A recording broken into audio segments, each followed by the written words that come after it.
20 سال دیگه بچه هامون بزرگ شدن. دیگه تو خونه نیستن که شبا صداشون بپیچه تو اتاقا توی خونه. دیگه اون خنده های بلند و شیطنت های کوچیکشون رو نمیبینیم. شاید دیگه حتی نپرسن مامان بابا حالتون چطوره. 20 سال دیگه ما میمونیم و یه خونه آروم، اما شاید با یه سکوت سنگین. بچه هامون میرن دنبال زندگیشون، دنبال آرزوهاشون، و ما میمونیم با یه دنیا خاطره و شایدم یه عالم حسرت اینکه چرا وقت بیشتری براشون نذاشتیم، چرا به جای خندیدن باهاشون تو فکر کار کردن و دغدغه‌های روزمره‌مون بودیم.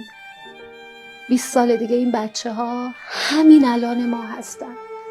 اونا از الان ما یاد میگیرن که چطور زندگی کنن، چطور دوست داشته بشن و چطور آدم قوی تری بشن.